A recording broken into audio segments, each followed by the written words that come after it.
Okay, so now we've got that, let's have a look at what else we can do to that. So I'm just going to come down to my insets and show you two new inserts that are inside of Cubase. The first one is Magneto.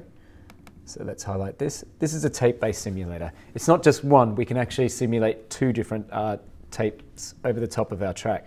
So you can see this dual mode here. The other thing we can do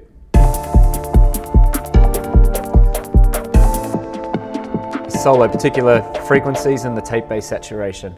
So it's your stock standard, I guess, tape simulator, but this is a remake of something that was I guess a user favorite inside of Cubase for years.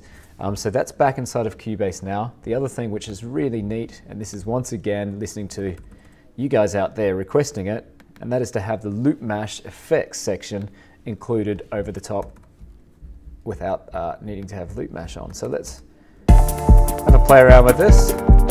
Let me just cycle this.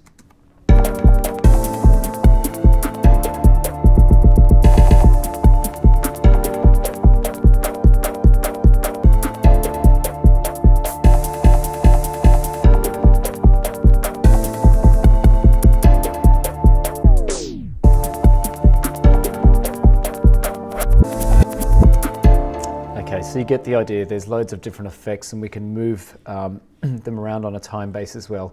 So whatever value note we have selected here will also be affected by these guys. But one other nice feature for live work is the ability to add a MIDI track to it. So let's call this LoopMash FX.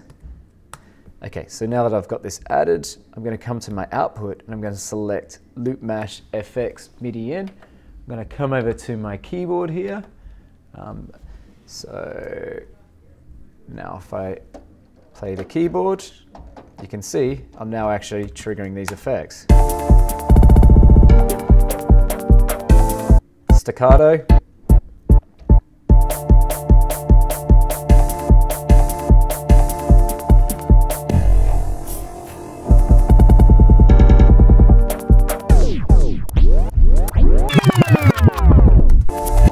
You get the idea. I'm just hitting notes on the keyboard at random, but you can see that we could actually use this over different instruments to trigger live effects or trigger these effects live if we're using Cubase in a live performance mode. So there's a very quick way of being able to create a scratch track without really having to play anything, and two new effects also that are now included inside of 7.5.